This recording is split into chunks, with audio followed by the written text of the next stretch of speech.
America is often hailed as the birthplace of modern democracy. But did you know that democratic principles were already being practiced in North America long before the United States was founded? In the late 1600s, the Iroquois Confederacy, made up of 5 nations, established a sophisticated system of governance that would later inspire the framers of the U.S. Constitution. The Great Law of Peace, the Confederacy's guiding document, not only influenced the U.S. Constitution but also introduced a revolutionary way of organizing government. In this episode, we will delve into the history of the Iroquois Confederacy, exploring its formation, democratic values, and lasting impact on American democracy. Join us as we journey back in time to discover the origins of America's first democratic system and how it continues to shape our world today. Before we dive in, be sure to support us by liking this video, subscribing to our channel, and turning on notifications so you never miss an update. Our story begins in the lands that are now part of New York State. The Iroquois Confederacy, or Haudenosaunee, was born from the vision and determination of several indigenous nations. Faced with external threats and internal disputes, these tribes chose a path of unity rather than conflict. They formed a confederation that would stand as a model of cooperation and governance for centuries to come. Let's now meet the 5 founding nations of the Iroquois Confederacy, the key players in this remarkable story of democracy and unity. The Mohawk were a tribe as steadfast as the mighty oak, known for their unwavering strength and fearlessness. Located in the eastern part of the Confederacy, the Mohawk acted as its protectors, like an elder sibling guarding their family. Their courage and prowess as warriors made them the shield of the Confederacy. To the west, the Oneida were a tribe with hearts as warm as the summer sun. Renowned for their kindness and hospitality, they welcomed others with open arms, nurturing a spirit of unity and togetherness among the nations. At the center of it all stood the Onondaga, a tribe whose wisdom ran as deep as the ancient forests. They served as the spiritual leaders, hosting council meetings beneath the great tree's shade, where vital decisions were made. Their role as keepers of the council was critical to the governance of the Confederacy. Further west, the Cayuga were a tribe as connected to the land as rivers to the earth. Known for their exceptional agricultural skills, they cultivated the soil to provide food for all, ensuring the well-being of their people through their mastery of farming. Lastly, the Seneca, situated even farther west, were a tribe with spirits as free as the wind sweeping across the plains. Skilled in both hunting and farming, they lived in harmony with nature, respecting its cycles and thriving alongside the land's bounty. Together, these 5 nations formed a tightly knit family, bound by shared values and a common purpose: to work together for the greater good. Now, let's explore the vibrant landscape that the Iroquois Confederacy called home, a region stretching from the Great Lakes to the Hudson River, filled with lush forests, rolling hills, and crystal-clear waters. Here, nature was not just a backdrop but a vital part of daily life, with each season transforming the land into a beautiful and ever-changing canvas. Spring brought blossoms, summer enveloped the land in warmth, autumn painted the trees in brilliant hues, and winter cloaked the world in a peaceful stillness. In this natural sanctuary, the Iroquois lived in harmony with the environment, mastering the arts of hunting, gathering, and farming. They relied on the earth's bounty to sustain their communities. The rivers served as lifelines, connecting the tribes, facilitating trade, and fostering communication. But beyond the physical landscape lay a rich tapestry of stories, rituals, and a profound connection to the spiritual world. The Iroquois revered the Great Spirit, a guiding force believed to offer wisdom and protection. Their traditions, passed down through the generations, were like threads weaving the past, present, and future into a unified whole. The formation of the Iroquois Confederacy was not merely a historical event, but a natural response to the challenges and opportunities of their time. By uniting, the tribes forged a resilient and adaptable way of life that left an indelible mark on history. The decision to form the Confederacy was born out of a need for peace and cooperation. The tribes understood that unity would strengthen them, helping them to navigate the harsh realities of life and avoid conflict. Like pieces of a puzzle, various circumstances, including intertribal conflicts, fit together to lead them toward this pivotal decision. The Iroquois realized that by joining hands, they could forge a bond that would foster peace and understanding. At the heart of this tale of unity was a legendary figure named Hiawatha. Hiawatha was more than just an ordinary person. He was a wise elder filled with compassion and a desire for peace. Despite suffering great personal loss, having lost his family to a fierce storm, Hiawatha chose a path of healing over despair. He became a beacon of hope, traveling from village to village, spreading his message of unity like seeds carried by the wind. With a gentle voice and words imbued with the spirit of harmony, Hiawatha convinced the tribes to come together. He spoke of the strength found in solidarity, comparing the tribes to trees in a forest, each stronger when standing together. Hiawatha's vision was not about power for one tribe, but the power of all tribes united. Together, they could form a force as mighty as a rushing river, unbreakable and full of life. Hiawatha became the glue that held the Confederacy together. His wisdom and kindness helped the tribes see beauty in their differences, fostering a sense of camaraderie that would endure for generations. Under his guidance, the Iroquois Confederacy was born, symbolizing a friendship circle where peace reigned. At the heart of the Confederacy was the Circle of Peace, a powerful symbol of equality. Imagine it as a great round table where every tribe had a seat, regardless of size or strength. This circle represented fairness, ensuring that each tribe had an equal voice in decisions. The Iroquois organized themselves into clans, much like extended families, where cooperation and unity were the guiding principles. Through the Circle of Peace, they created a system of governance based on mutual respect, equality, and shared responsibility. Each clan within the Iroquois Confederacy had its unique responsibilities, symbolically linked to the natural world through animals and plants. This system reinforced the importance of working together, much like the different roles in a large family. Each part played a crucial role in maintaining balance and harmony. When it came to making decisions, the Iroquois Confederacy believed in unity and collaboration. Rather than allowing a single leader to dictate choices, decisions were reached collectively through discussion and consensus. It was akin to a large family gathering, where everyone had a voice, and together they would choose the best course of action. The Iroquois saw nature as their teacher, drawing lessons from animals, the wind, and the trees. This deep respect for the environment helped them recognize the interconnectedness of all things. Much like the roots of a tree binding the earth together, they didn't just live for the present, they were committed to creating a future that would be beneficial for generations to come. A central value of the Iroquois Confederacy was thinking about the long term. They believed that decisions should consider the impact on the next 7 generations, teaching them to be responsible stewards of the land and its resources. This forward-thinking mindset ensured that they weren't just focusing on their own well-being, but also on the prosperity of their descendants, children, grandchildren, and beyond. These principles of sustainability and foresight were guiding lights in the heart of the Confederacy, ensuring that decisions fostered happiness and harmony for everyone involved. Now, let's delve into the political structure of the Iroquois Confederacy, where representatives from different tribes came together like members of a large, extended family. Imagine it as a special council where everyone had a role and a voice in making decisions for the group. At the top of this governance system was the Grand Council **, a gathering of leaders from each nation to discuss important matters. Think of it as a round table, where every voice held equal weight. The tribes, like the Mohawk or Seneca, each sent their chosen leaders, individuals selected by their communities to represent their interests. The Grand Council wasn't about one person holding all the power. Instead, it was a collaborative effort where each tribe contributed its ideas, like friends sharing a meal. Together, they made decisions that benefited the entire Confederacy.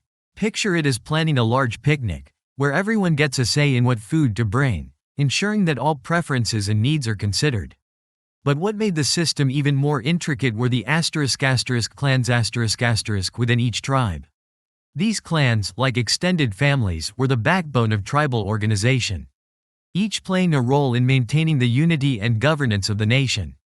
Leaders within the clans ensured that voices from their specific group were heard, and the decisions of the Grand Council were a reflection of the collective will. This balance of representation ensured that no one group dominated, And that peace and cooperation remained at the core of the Iroquois Confederacy's enduring legacy. Think of a clan as a big family within an even bigger family. Each clan had its own roles and responsibilities, and just like siblings, they looked out for one another. Within the clan, you had uncles, aunts, cousins, all working together as a team. It was a lot like a beehive, where everyone has a role to play. Some clans were like caretakers of animals, watching over the birds and other creatures. Others acted as the gardeners, tending to plants and trees. In this way, every clan had a unique job, much like how one friend might be amazing at art and another friend might be great at telling jokes. The Iroquois Confederacy wasn't just about leaders sitting at the top making all the decisions. It was more like a giant puzzle where each piece, the tribes and the clans, fit together perfectly to create a picture of harmony and teamwork. Now, imagine how the Iroquois Confederacy made decisions. It's a bit like you and your friends planning a fun sleepover. Everyone gathers in a circle to talk about what games to play, what snacks to have, and where to set up the sleeping bags. This is similar to how the Grand Council operated.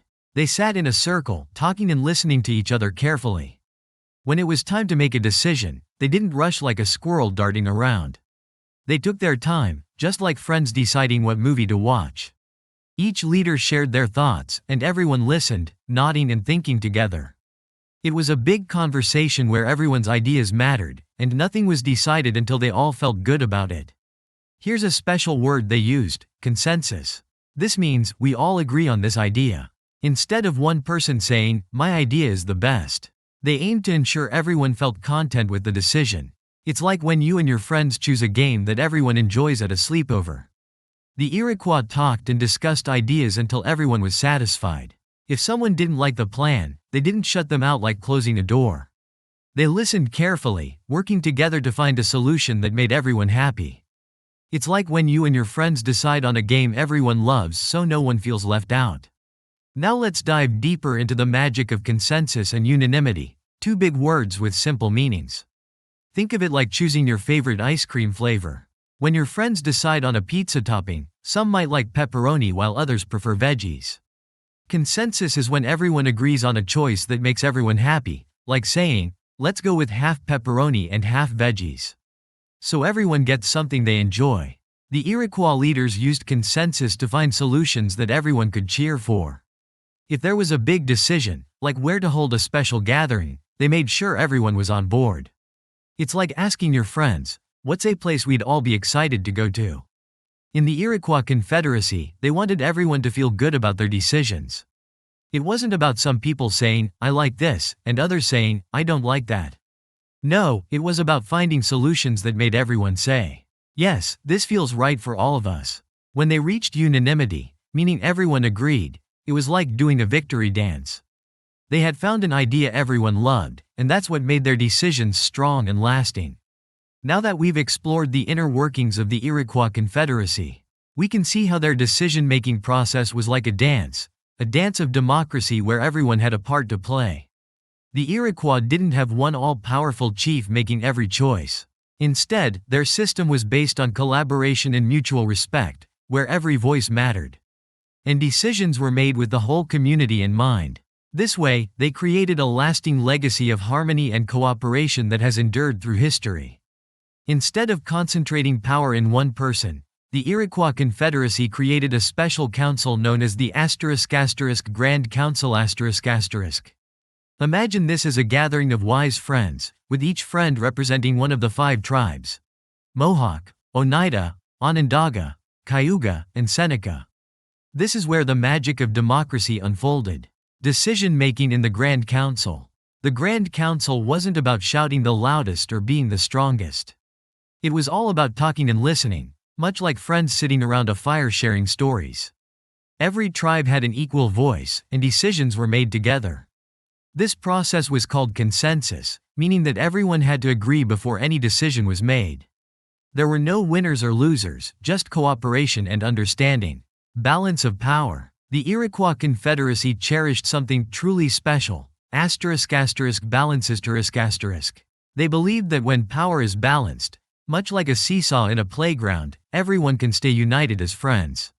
No tribe was more important than the others. And decisions were made with the understanding that the impact would ripple through the entire Confederacy, touching everyone. Imagine power not as a big cake for only one tribe to enjoy, but as a garden where everyone could share in the fruits and flowers. Each tribe had its own responsibilities to ensure that the garden of the Iroquois Confederacy flourished. Within each tribe were smaller groups called clans, which acted like extended families. Each clan had specific duties. Some were the keepers of the fire, others were protectors of the animals, and some were storytellers, preserving history for future generations. Every tribe contributed to the well-being of the Confederacy, whether by keeping the peace or ensuring that traditions were upheld. The heartbeat of the Confederacy. In the Iroquois Confederacy, women played a vital role. They weren't just passive observers, they were the very heartbeat of the system. Women were seen as the strength and wisdom behind many decisions. These women, known as clan mothers, were the respected leaders of the clans. They had the important job of selecting the leaders who would represent their tribes in the Grand Council. Much like choosing team captains for a game, the clan mothers ensured that the leaders were fair, wise, and willing to listen to everyone. Women had a strong voice in the Iroquois Confederacy. If a leader failed to act in the best interest of the people, the clan mothers could remove them from the council. This ensured that leadership remained accountable to the people and that the Confederacy continued to function with fairness and integrity. Legacy and influence on American democracy. As time passed, the Iroquois Confederacy's democratic system came into contact with European settlers. These meetings were often a mix of collaboration, learning, and tension. When the first European settlers arrived on the shores of what would become the United States, they encountered the Iroquois Confederacy, a powerful union of Native American tribes with a long history of democracy. Though these interactions weren't always smooth, they became a critical chapter in the exchange of goods and ideas between cultures. The Iroquois were skilled hunters and traders, particularly in the fur trade, which brought them into regular contact with the settlers. But beyond the exchange of goods, there was also an exchange of ideas. The Europeans observed how the Iroquois made decisions and governed themselves. These observations planted the seeds of inspiration that would later influence the development of democracy in the United States. The Iroquois Confederacy was more than just a group of tribes, it was a nation of nations. European settlers recognized the strength of this union and engaged in diplomatic discussions, forming treaties and alliances. This exchange of ideas became a bridge between two worlds. Over time, the seeds of democracy planted by the Iroquois Confederacy began to take root in the minds of European settlers. These ideas of unity, consensus, and cooperation would later help shape the democratic system that emerged in the United States. The Iroquois had a guiding document called the Great Law of Peace, which laid out the principles of their democracy. This document emphasized the importance of unity, consensus, and respect for the natural world. It wasn't just a rulebook, it was a philosophy. One that prioritized the well-being of the entire community and the long-term health of the environment. The influence of these principles can still be seen today in the democratic systems that govern modern nations. The Europeans, upon being exposed to the governance system of the Iroquois Confederacy, saw a different model, one rooted in fairness, cooperation, and inclusivity. Fast forward to the days when the founding fathers of the United States were shaping the foundation of a new nation. As they debated and discussed the structure of the future government, the lessons from the Iroquois Confederacy echoed in their minds. Historical evidence suggests that influential figures like Benjamin Franklin and Thomas Jefferson were aware of the Iroquois system of governance. The idea of a confederation, where different states unite for a common purpose while maintaining their individual autonomy, was inspired by the Iroquois model and woven into the structure of the United States. The influence of the Iroquois Confederacy didn't fade after treaties were signed or when the United States was formally established. Instead, it became an essential part of the foundation on which American governance was built. When the U.S. Constitution was drafted, certain elements of it seemed strikingly familiar. The balance of power, the representation of various states, and the emphasis on federalism all echoed principles found in the Iroquois system. It's like creating a new game but incorporating rules that had proven effective in an old favorite. Federalism, the idea of sharing power between a central government and individual states. mirrored the balance of power within the Iroquois Confederacy. Just as each tribe maintained its authority while contributing to the strength of the Confederacy as a whole, the U.S. adopted a system where states held certain powers while contributing to a unified national government. This balance of autonomy and unity was a fundamental principle that both the Iroquois and the U.S. adopted, demonstrating the influence of the Iroquois model of governance on American democracy. The legacy of the Iroquois Confederacy is far from a distant memory. It is a living influence that continues to resonate today. In modern discussions about environmental sustainability, the Iroquois Confederacy's respect for nature and its philosophy of making decisions with future generations in mind serve as a guiding light. Their understanding that today's actions will have long-lasting effects on the well-being of tomorrow's children is echoed in current conversations about climate change and environmental stewardship.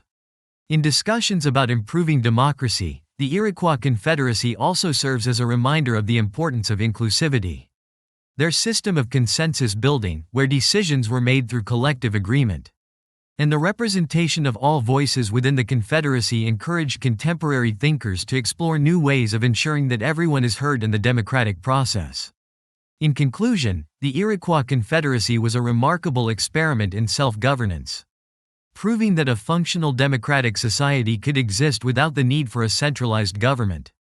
Its influence on the United States, both historically and in the present day, demonstrates that the lessons of inclusivity, balance, and respect for nature are timeless values that continue to shape the way we think about governance and the world we live in today. The Iroquois Confederacy achieved its remarkable governance system by emphasizing core values of cooperation, consensus, and respect for individual rights. Its influence can still be seen today, not only in the democratic systems of government in the United States but also around the world. It's essential to recognize and learn from the successes of the Confederacy, particularly as we strive to strengthen and refine our own democratic societies. The legacy of the Iroquois Confederacy is one of peace, self-determination, and equality. By studying its experiences, we gain valuable insights into how to build and maintain a peaceful, democratic society that upholds the rights of all individuals. The Confederacy serves as a powerful reminder that the foundations of democracy are not static. They can and should evolve through cooperation, compromise, and mutual respect. As we reflect on the Iroquois Confederacy's influence, we're reminded that democracy is a living process, capable of constant improvement and refinement. By embracing these lessons, we can continue to build a future rooted in fairness and unity. And with that, we wrap up today's edition of Native Journal. Thank you for joining us on this historical exploration. If you enjoyed this journey through time, please like the video and share your thoughts in the comments. Don't forget to share this video and hit the subscribe button to stay updated. See you in our next video.